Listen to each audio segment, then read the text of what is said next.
There is a photograph taken on the set of The Way We Were in 1973 that never made it to print, and the reason had nothing to do with it being lost or damaged. Every person who saw it agreed, without exchanging a single word, to leave it alone. Those present describe it as capturing something between Robert Redford and Barbra Streisand that nobody on that crew had the language to explain.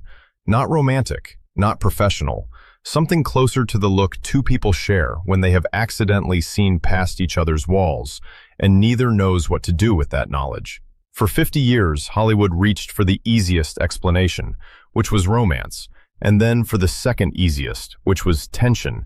But the real answer was always stranger and quieter and far more devastating than anything the tabloids managed to print. Now, with Redford gone, Barbra Streisand has said just enough for the world to finally understand that what lived between them was never about what happened. It was about everything that was never allowed to happen, and the weight of carrying that silence across half a century. To understand what made their chemistry feel almost dangerous on screen, you have to start with the fact that neither of them was supposed to survive Hollywood the way they did. Barbra Streisand arrived as a walking contradiction. Too Jewish, too loud, too opinionated, too much of everything the polished machinery of 1960s entertainment existed to smooth away. And she simply refused to become palatable. She came in on her own terms, with a voice that could strip paint from walls, and a personality that made directors simultaneously grateful and terrified. She remembered everything, carried every conversation like currency, and spent it exactly when she chose, never a moment before. Robert Redford operated from a completely different architecture, where Streisand moved through the world open and loud and electrically present. Redford was silence with blue eyes, warmth as controlled performance, closeness as careful illusion. The event that shaped everything came in 1955, when he was 18 years old and his mother Martha died suddenly at 40. Martha had been the one person who recognized something artistic in him and encouraged it without reservation, who made him believe that wanting more than ordinary was a gift rather than a flaw. Her death broke something in him that he spent the following decades working carefully around rather than repairing, and that broken place became the foundation of his deep instinct to construct warmth rather than offer it, to perform accessibility rather than risk actual exposure. By the time Hollywood fame arrived, he had perfected a version of himself that gave you the feeling of being known, without ever letting you get close enough to know anything real. When Sydney Pollack first approached Redford about The Way We Were, the resistance came immediately.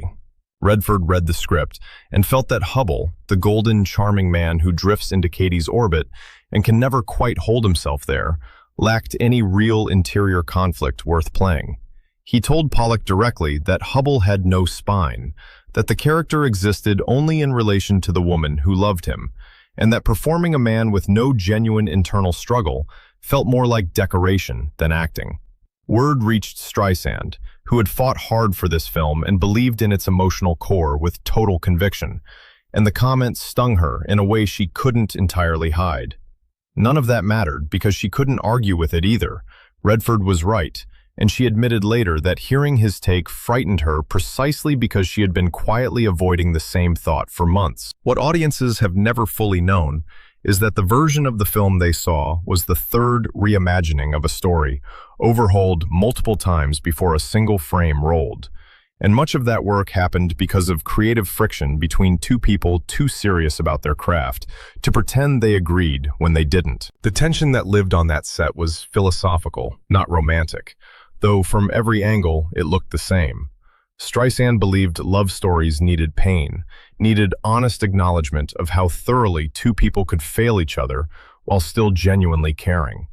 Redford believed love stories needed truth above sentiment, and worried constantly that the film would tip into melodrama if feeling outpaced reality.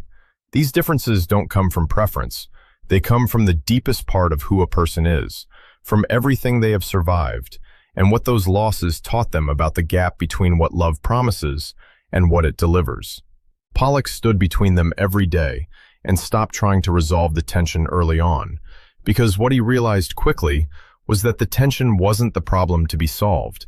The tension was the film. Redford also grew increasingly uneasy with something harder to name as production continued, which was the quality of Streisand's attention.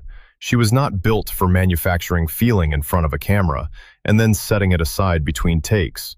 When she admired someone, she admired them completely and audibly, and her inner responses lived entirely on the outside, in a way Redford found simultaneously compelling and threatening.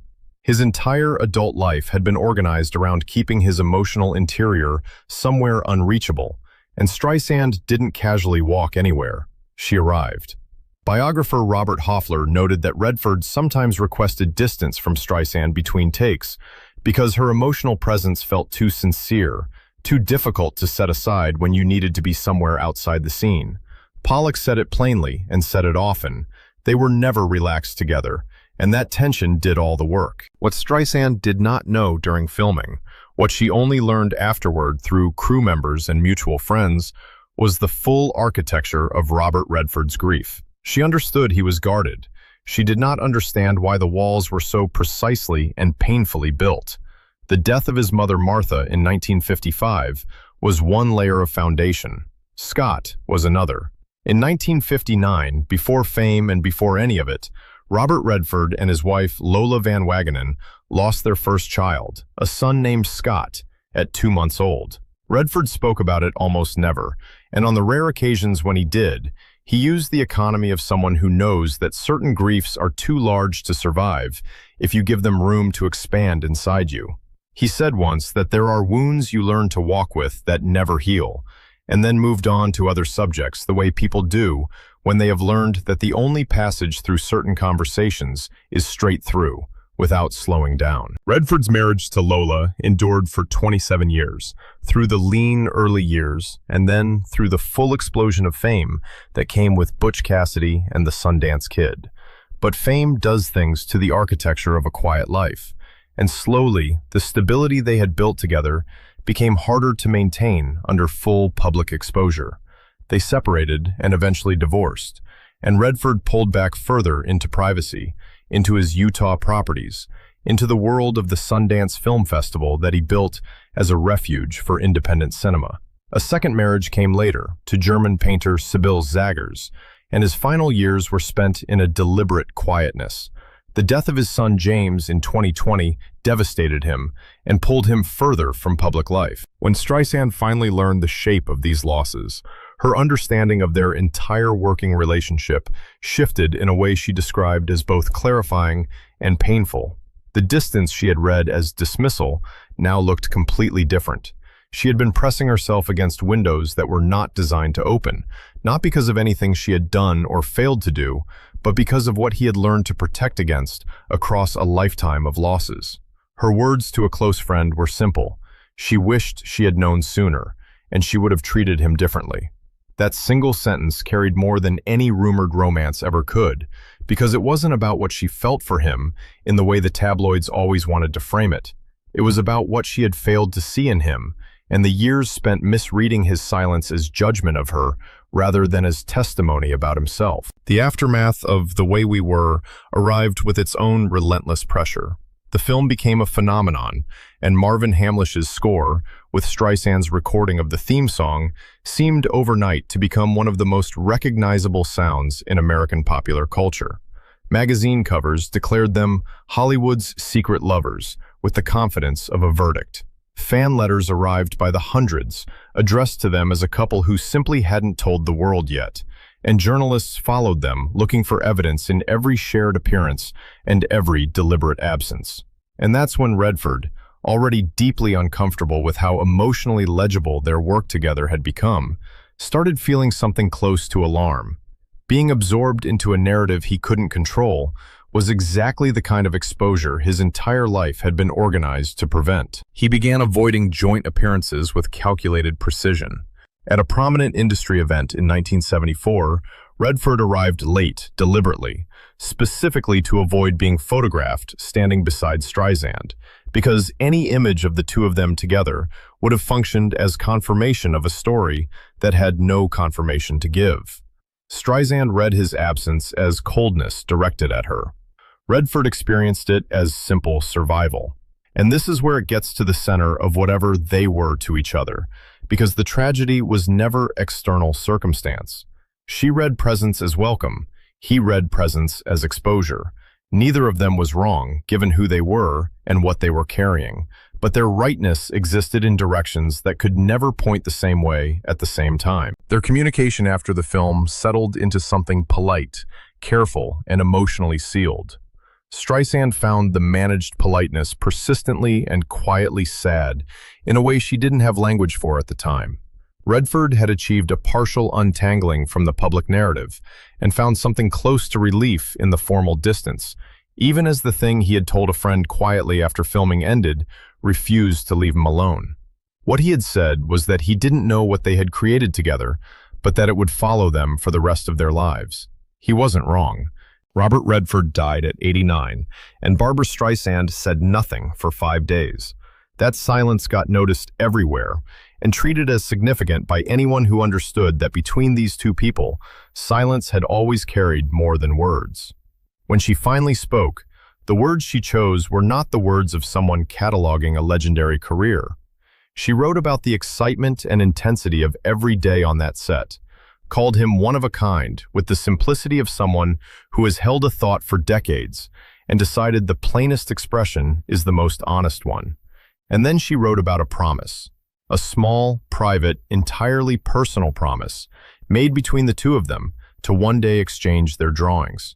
She wrote that she would always keep that promise in her heart. That sentence undid people who read it, not because it was romantic in any conventional sense, but because it was specific in the way that only matters between two people who have actually been paying close attention to each other. She told a close friend in the months following his death that Redford had represented a chapter in her life that never closed. Not an affair and not a love story in the shape that story usually takes, but a chapter built on admiration and creative conflict, and the particular grief of misunderstanding someone for years and learning too late what that misunderstanding had cost. She began rewatching scenes from the film, pausing during moments when Redford's eyes shifted into something quieter and less constructed, the carefully maintained exterior giving way for just a second to whatever actually lived underneath it. Those were the moments she said she had always been looking for, not the performance, what broke through when the performance slipped. The story of Robert Redford and Barbra Streisand is not a love story, though it holds a kind of love that is harder to name and therefore more durable than most. What it actually is sits in a category that resists easy labeling. The story of two people, too different and too similar in all the wrong and right combinations, who created something extraordinary together, precisely because they were never comfortable in each other's presence, and who spent 50 years slowly circling a conversation they never quite managed to have. What Streisand finally said after his death was not a confession of secret romance. It was something more honest than that, an acknowledgement that some connections do not require definition to be real, do not require action to leave a permanent mark, and do not require a formal ending to be mourned. Some chapters simply stay open. Some silences hold more than words ever could, and some people spend their lives understanding each other across distances they never close. That was Robert Redford and Barbra Streisand. Not a love story, something quieter than that, and something that will outlast almost everything else either of them ever made.